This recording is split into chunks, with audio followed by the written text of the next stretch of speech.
Don Henley has never been shy about his admiration for the Beatles.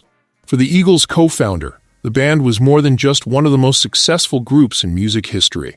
The Beatles represented a musical revolution, a group capable of turning heartbreak, nostalgia, uncertainty, and loneliness into songs that could remain powerful for generations. But Henley's connection to the Beatles goes beyond simply admiring their biggest hits. Over the years, several songs from the band's catalog have been connected to him in deeply personal ways. Some were songs he performed himself. One became part of one of the most important moments of his life. And another was a song Henley said he could listen to over and over and over again. Together, these four songs reveal that Henley's admiration for the Beatles was not based solely on their fame or influence. He connected with the emotional depth of their music, the vulnerability, the melancholy, the melodies, and the ability of a simple song to carry an entire lifetime of memories. Number 4. Yes, It Is. If you were red tonight. Among the Beatles' songs connected to Don Henley, Yes, It Is may be one of the most intriguing. It was never one of the band's biggest hits, and never achieved the same level of universal recognition as Yesterday or In My Life. Yet decades after the song was released, Henley chose to perform it himself. That choice says something about the kind of Beatles music that truly appealed to him. Released in 1965 as the B-side to Ticket to Ride, Yes It Is, was written by John Lennon and built around a delicate but haunting vocal arrangement. The song explores jealousy, insecurity, and emotional uncertainty, but it never presents those feelings in an obvious or melodramatic way. Instead, there is something uneasy beneath its beautiful harmonies, as Lennon sings about the possibility of seeing someone he once loved with another person. The pain is unmistakable, but it remains restrained. Rather than exploding into anger, the song lingers in the space between heartbreak and denial. That tension is what makes Yes It Is so compelling. By this point, the Beatles had already mastered the art of writing catchy pop songs, but this recording revealed another side of the group. The harmonies feel almost ghostly, while Lennon's vocal performance carries a vulnerability that makes the song feel deeply personal. For a songwriter like Henley, whose own work has often explored emotionally complex themes, the appeal is easy to understand. In 1997, Henley performed Yes It Is at the Bridge School benefit. He could have chosen one of the Beatles' most obvious classics, the kind of song instantly recognized by almost everyone in the audience. Instead, he reached deeper into the catalog and selected a more obscure recording built on subtle emotion, intricate harmonies, and melancholy. That may be one of the clearest signs of genuine admiration. Henley was not simply returning to the songs everyone knew.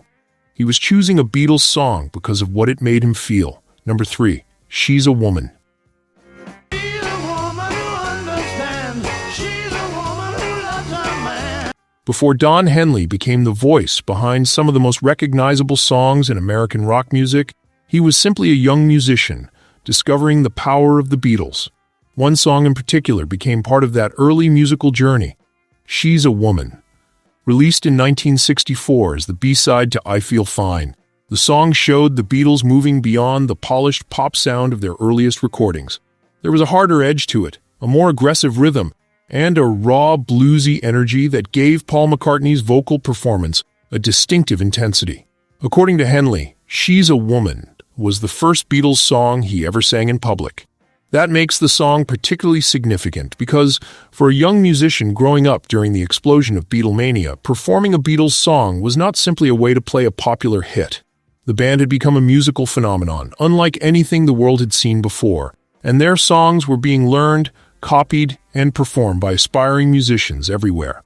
For Henley, She's a Woman became part of that early experience. It was one of the songs through which he encountered the power of the Beatles, not just as a listener but as a performer. The song also contains many of the qualities that would later define Henley's own musical sensibility. It has melody, attitude, and beneath its catchy surface, a slightly rougher and more restless energy. It sounds like the Beatles were pushing against the boundaries of pop music, testing how much blues, rhythm, and rawness they could bring into a concise pop song. For a young musician who would eventually become one of rock's most distinctive voices, it was an ideal song to sing. And perhaps that is why its importance goes beyond the recording itself.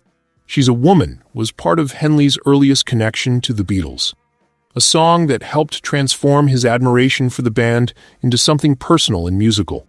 Number 2, In My Life. There are places I remember. Some Beatles songs are admired. Others become part of someone's personal history. For Don Henley, In My Life appears to have been both. Written primarily by John Lennon, with significant musical contributions from Paul McCartney, In My Life remains one of the Beatles' most intimate songs. Released on Rubber Soul in 1965, the track looked back at the people and places that had shaped Lennon's life. But its meaning extended far beyond Lennon's own memories. It became a song about growing older, remembering people who are no longer part of your daily life, and realizing that the past never truly disappears. People change, places disappear, relationships evolve, but certain memories remain. For Henley, that emotional depth clearly resonated. He reportedly performed In My Life for his wife, Sharon Summerall, during their wedding ceremony in 1995. That choice was deeply personal. Rather than selecting a conventional romantic love song, Henley chose a Beatles classic about memory, time, and the people who remain important throughout a lifetime. It was a fitting choice for a songwriter whose own work has often explored regret, memory, love, and the passage of time. In My Life does not promise that everything will remain the same. In fact, the song acknowledges the opposite. Life changes, people move on, and the world that once seemed familiar can gradually become something remembered rather than something lived. But the song also understands that some connections survive those changes. Memories can remain powerful long after the people and places connected to them have disappeared. Perhaps that is exactly what made the song so meaningful to Henley. By choosing it for such an important moment in his life, he turned a Beatles song into something deeply personal. It was no longer simply a song written by John Lennon and Paul McCartney. It had become part of Henley's own story. Number 1, Yesterday. Yesterday, all my troubles seem so. Among the countless songs in the Beatles' catalog, one Paul McCartney classic appears to have held a particularly special place in Don Henley's heart. That song is Yesterday. In a conversation about the power of sad songs, Henley spoke about music that could remain meaningful no matter how many times it was played. When the subject turned to McCartney's timeless Beatles ballad, Henley made his feelings unmistakably clear. He said he could listen to Yesterday over and over and over again. It is a simple statement, but it says a great deal about the song's enduring power. Yesterday was unlike almost anything the Beatles had released before it. Built around McCartney's voice and acoustic guitar with a string quartet adding a classical atmosphere, the song stripped away the band's usual rock and roll energy. There was no pounding drum beat, no electric guitar attack, and no full band performance. Instead, there was simply a melody, a voice, and the feeling of someone looking back at a life that suddenly no longer feels the same. That simplicity may be precisely what made the song so powerful.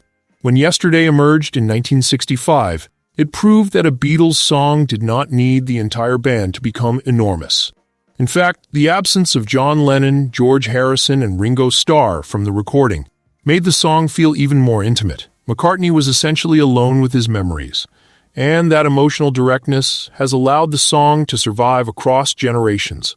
For Henley, who himself became one of the defining songwriters and vocalists in American rock music, the song's appeal is perhaps easy to understand. His own writing often explored regret, memory, lost love, and the emotional scars left behind by the past. Yesterday speaks the same language. It does not attempt to solve heartbreak.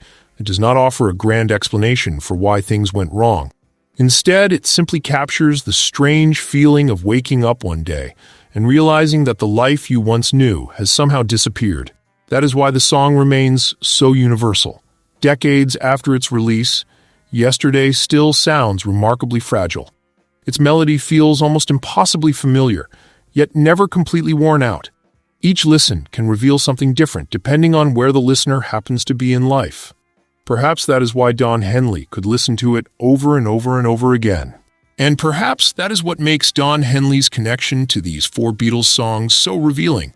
His admiration was never simply about the band's enormous influence or its place in music history. He responded to the songs themselves, their melodies, harmonies, vulnerability, and emotional honesty. He sang She's a Woman when he was still a young musician, finding his voice.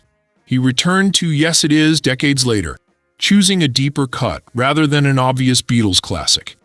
He made In My Life part of one of the most important moments of his own life. And with Yesterday, he found a song he could listen to over and over and over again. Different songs, different moments, but the same underlying quality. The Beatles could take something deeply human and turn it into a melody that never seemed to lose its power. For Henley, that may have been the real magic of the Beatles. Their greatest songs did not simply sound good. They stayed with you,